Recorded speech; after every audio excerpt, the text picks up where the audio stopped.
There's a moment, not recorded in box scores, not captured in highlights. A moment when an opponent realizes this game is already over. Not because of the score, not because of the clock, but because Michael Jordan has stopped reacting and started deciding. By the early 1990s, the NBA wasn't trying to figure out Michael Jordan anymore. They were trying to limit the damage, because Jordan didn't just play basketball. He invaded it. Players would say it later, that the hardest part wasn't guarding him. It was the moment he looked at you, and you knew he'd already solved you. Your tendencies, your fear, your breaking point. This is the part of Michael Jordan's prime that doesn't show up on YouTube. The part where the game became psychological warfare. Because at his peak, Jordan didn't need to dominate every possession. He only needed to decide when you were allowed to believe, and when that belief would be taken away. That's what made prime Michael Jordan different. Not the points, not the rings, the control. In this video, we're not counting stats. We're breaking down the mental system Jordan used, how he flipped the switch, how he applied pressure, how he closed doors, quietly.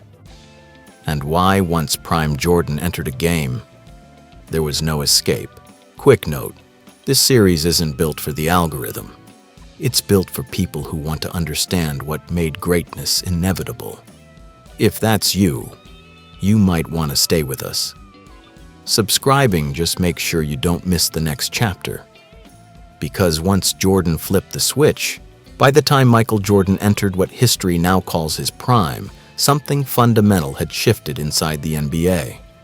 The league still talked about stopping him, still built scouting reports around him, still drew defensive schemes with his name circled in red. But beneath all of that planning, a quieter truth had taken hold. Teams no longer believed they could win because of preparation alone. They believed survival itself was the goal. That belief did not come from a single playoff series or a single legendary shot. It came from repetition, from watching Jordan return night after night, season after season, immune to doubt, untouched by momentum swings, unaffected by environment. It came from realizing that whatever pressure the league thought it was applying to him, he had already been living under far worse pressure of his own making. Jordan did not discover this mindset accidentally. He engineered it. From the earliest stages of his career, Jordan understood something most players never fully grasp. Pressure is not something you rise to in the moment.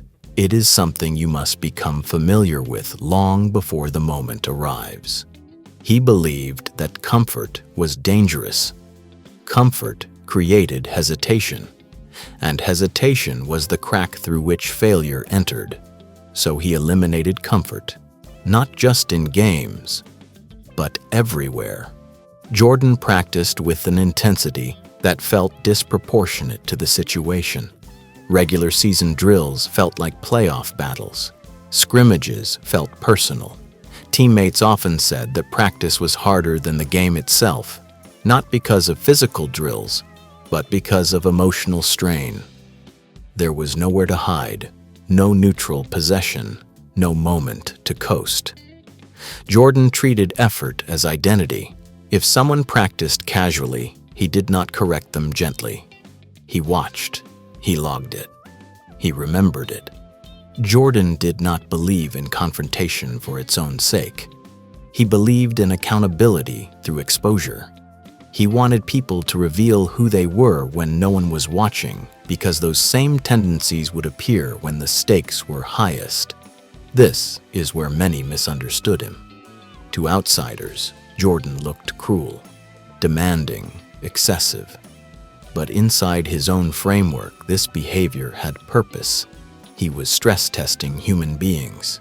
He wanted to know which teammates would fracture when tension rose and which would harden. He wanted to know who wanted excellence and who merely tolerated it. Jordan believed leadership was not about comfort. It was about clarity. And clarity often hurt. As his prime approached, this philosophy expanded beyond his own locker room. Jordan studied opponents with a level of attention that bordered on obsession. He wasn't watching film to learn plays. He was watching reactions. He watched body language after missed shots. He watched eyes during free throws. He watched how players responded when calls didn't go their way. He paid attention to tone. A star who complained early. A defender who reached instead of sliding. A leader who looked to the bench instead of the huddle.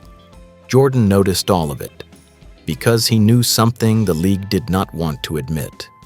Basketball at the highest level is not decided by skill alone. It is decided by identity under stress, and identity is fragile. Jordan's greatest advantage was not that he had fewer weaknesses, it was that he understood everyone else's. He knew that when pressure reached a certain point, most players reverted to instinct, and instinct revealed fear faster than any statistic ever could. So Jordan did not rush dominance. He cultivated it. Early in games, he often tested opponents rather than overwhelming them. He would probe. A quick drive here, a physical finish there, a glance after a basket. Nothing explosive, nothing theatrical, just pressure. He wanted to see how opponents responded. Did they tighten up? Did they overreact? Did they try to prove something? Those reactions told Jordan exactly how the rest of the night would unfold. If resistance appeared, Jordan escalated deliberately. He attacked the same defender again. He forced the same matchup again. He applied stress until something broke. If resistance did not appear, he accelerated. He removed hope quickly because he believed hope was the most dangerous emotion in sports. Hope delayed collapse. Jordan preferred inevitability. This approach transformed the rhythm of games. Teams found themselves adjusting far earlier than planned. Coaches burned timeouts prematurely. Defensive schemes were abandoned before they had a chance to settle. Players began reacting instead of executing. Jordan thrived in that chaos. The more uncertain the environment became, the calmer he looked. This wasn't because he was immune to pressure. It was because he had already exhausted fear elsewhere. He had rehearsed it. He had normalized it. Games were simply confirmation. By the height of his prime, Jordan had refined this process into something terrifyingly efficient. He no longer needed to dominate vocally. He didn't trash talk constantly. He didn't need to assert himself emotionally. His presence alone shifted the energy of the arena. Opponents felt it before tip-off. Shoot-arounds grew tense. Locker rooms quieted. Veterans spoke in lowered voices. Jordan noticed, and instead of easing off, he leaned into it. He understood that fear multiplies when it is acknowledged but not addressed. So he never addressed it. He let it grow. He let it fill space. He let it suffocate.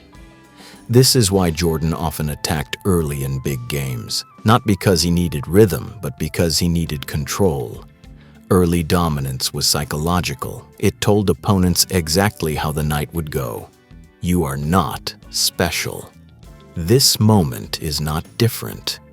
This ends the same way. As seasons passed, this blueprint reshaped the league itself. Teams stopped playing freely against Chicago. They played carefully, cautiously. They tried to avoid mistakes rather than force advantages. Jordan punished that hesitation relentlessly.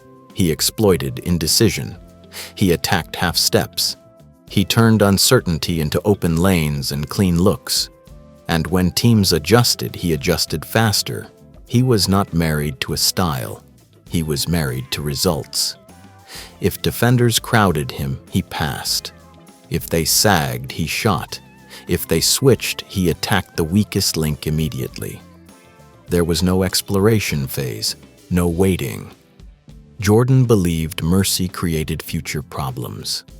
And so, he showed none.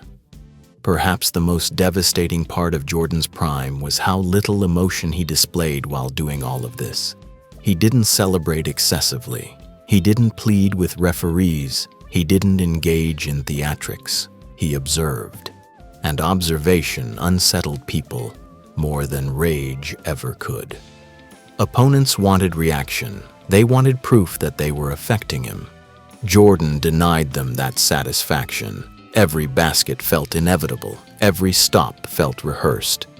Silence followed his dominance. Not crowd silence, psychological silence, the kind that creeps into benches, the kind that empties huddles of belief, the kind that makes a game feel finished long before the clock agrees. Jordan fed off that silence because it validated his system. By the time prime Michael Jordan fully emerged, the league had already lost something far more important than games. It had lost faith. Faith that preparation was enough. Faith that execution would prevail. Faith that effort alone could close the gap. Jordan didn't just beat teams, he conditioned them. And once conditioning replaced competition, the outcome stopped being negotiable. Prime Michael Jordan was no longer chasing greatness. He was enforcing it. And the league was about to discover what enforcement truly looked like. Before we go any further, let me say this. This Prime series isn't about highlights.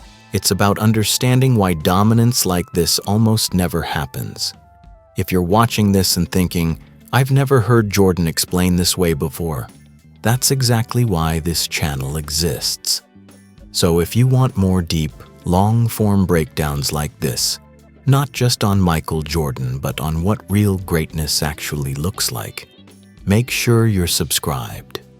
Because the next part is where the league finally realizes something it can't undo. By the time Michael Jordan reached the deepest stretch of his prime, something irreversible had already happened across the NBA. Teams were no longer preparing to beat him. They were preparing to endure him.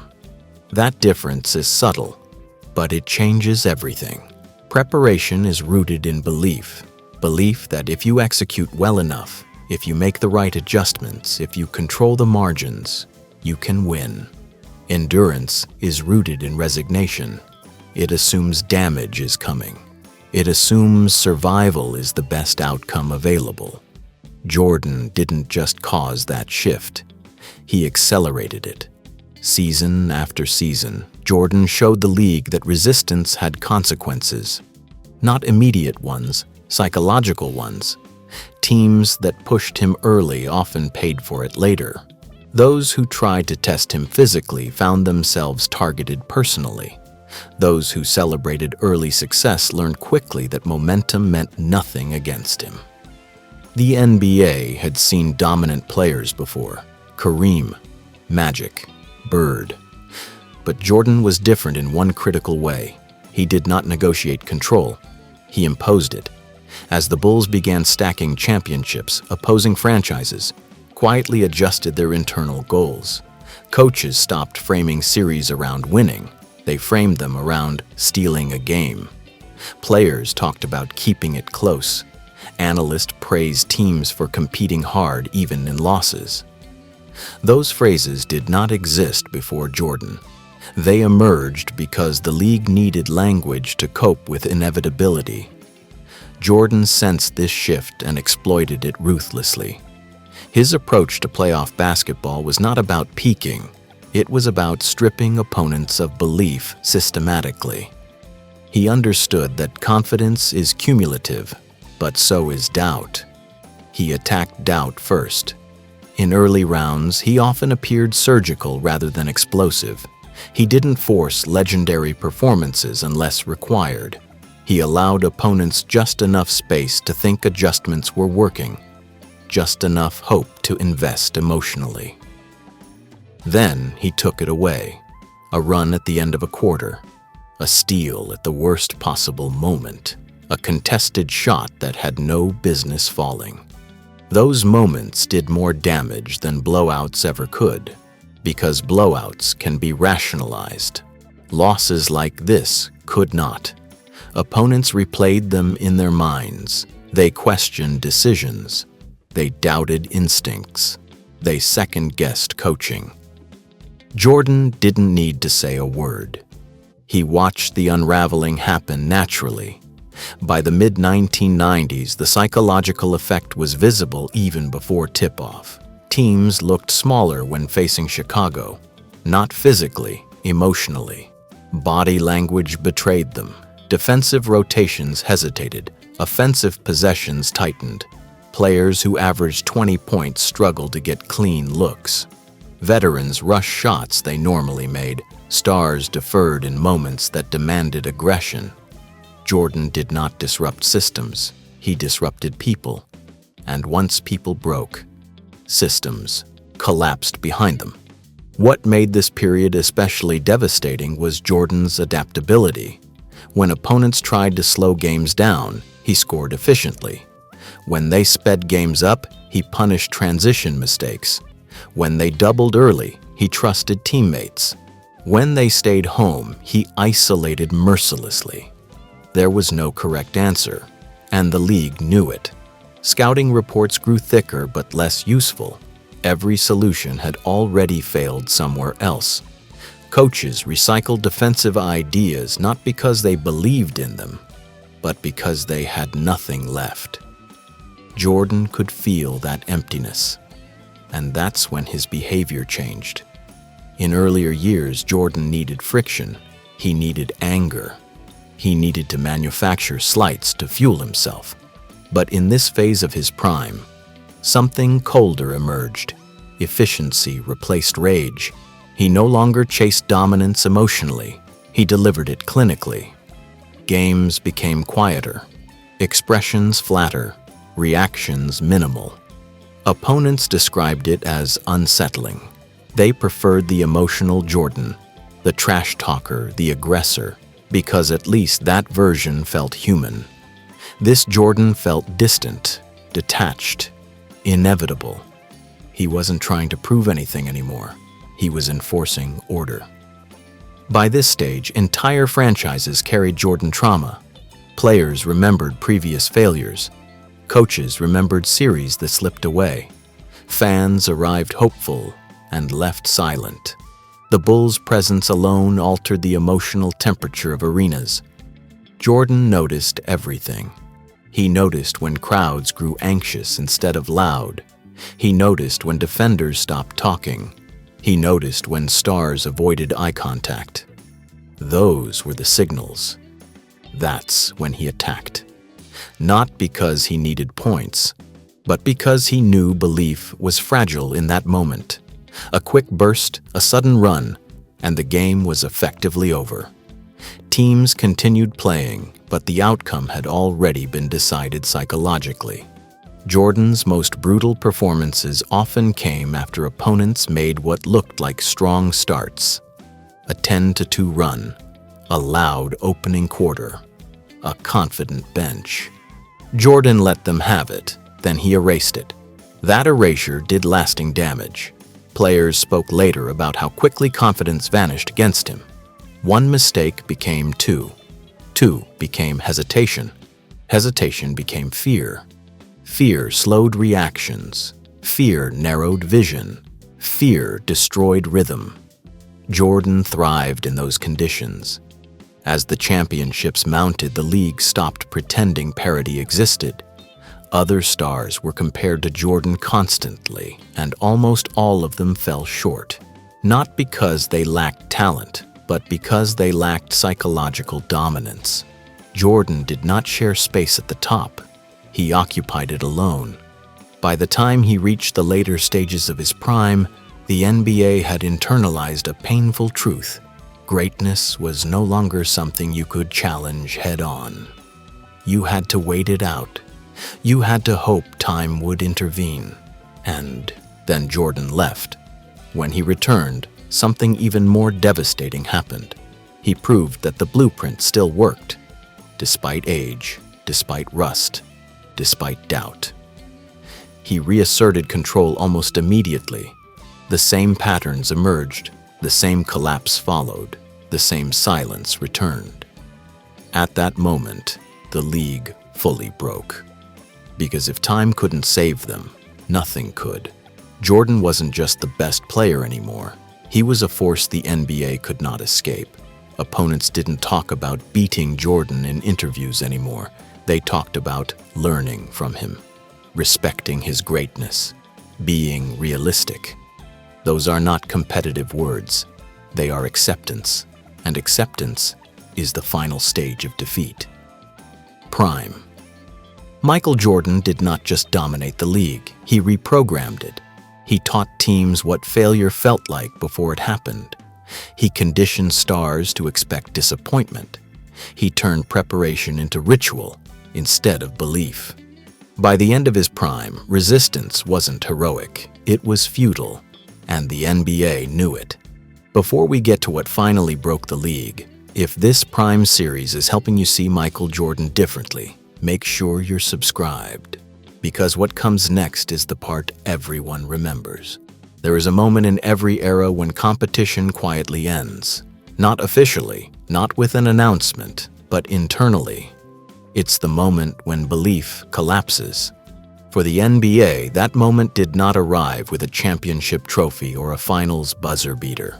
It arrived earlier, in the space between possessions, when players realized they were no longer playing to win. They were playing to delay the inevitable.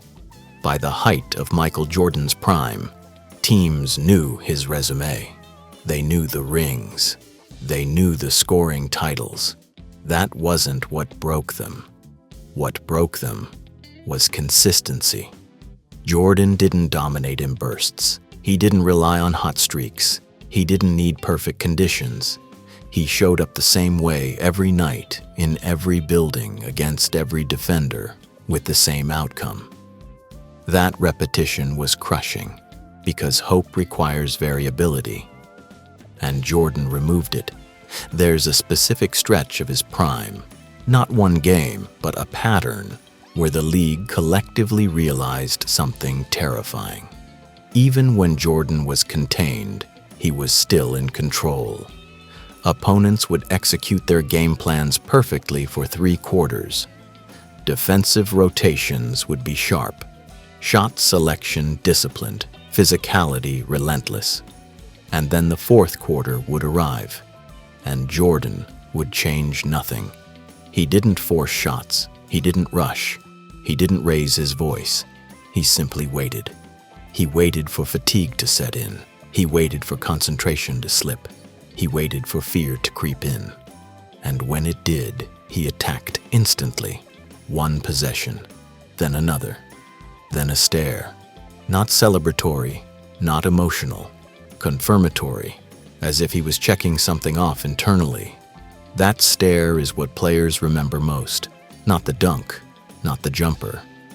The stare, because it carried a message without words. You know how this ends. That's when Jordan became unavoidable. Not because he scored, but because he decided when games ended. Coaches felt it before players did. Timeouts became less strategic and more ceremonial. Adjustments were made because they had to be made, not because anyone believed they would work. Players felt it in their bodies. Legs tightened, hands rushed, shots flattened. The same looks they'd made all season suddenly felt heavier. That wasn't coincidence. Jordan didn't just outplay opponents. He overloaded their nervous systems. He forced them to operate under constant threat. Every mistake felt magnified. Every miss felt fatal. And when players start thinking like that, the game is already lost. The most devastating part? Jordan knew exactly when it happened. He could sense the moment belief cracked. It showed up in body language, in hesitation, in eyes dropping instead of locking. That's when he stepped forward. Not dramatically, deliberately. A steal here, a post up there, a pull-up over a defender who already knew the result. Jordan didn't celebrate those moments. He closed them. As his prime continued, the league adjusted. but not in the way people expected. Teams didn't get tougher. They didn't get smarter. They got quieter. The trash talk faded. The confidence dimmed. The swagger disappeared. Jordan didn't have to intimidate anyone anymore. His presence did it for him. By the late stages of his prime, stars entered series already negotiating mentally with defeat. They told themselves they'd compete hard, that they'd learn something, that they'd grow from the experience. Those are not competitive thoughts. Those are survival thoughts. And Jordan thrived against survivors. Because survivors don't take risks. They don't push. They don't believe miracles are possible. Jordan turned basketball into a controlled environment, one where chaos worked in his favor and discipline collapsed under pressure. The league finally broke when it realized this wasn't about talent anymore. It was about inevitability. Jordan wasn't unbeatable because he was perfect. He was unbeatable because he outlasted belief. He stayed composed longer, focused longer, locked in longer. And when everyone else blinked, he struck. That's when the NBA stopped chasing him. That's when comparisons ended. That's when prime Michael Jordan stopped being a player and became a condition of the league itself. You didn't face him, you endured him. And when he finally walked away, the NBA didn't celebrate freedom. It mourned certainty. Because of all the pain he caused, Jordan gave the league something terrifyingly simple: a clear hierarchy. When prime Michael Jordan existed, everyone knew exactly where they stood, and no one stood above him. If you made it all the way to the end, you already get it. This wasn't a highlights video. This was a breakdown of how dominance is built, mentally, psychologically, and over time. And this Prime series is just getting started. If you want to keep exploring what separates legends from everyone else, not just Michael Jordan, but the mindset that creates players like him, make sure you're subscribed, because the next episode goes even deeper.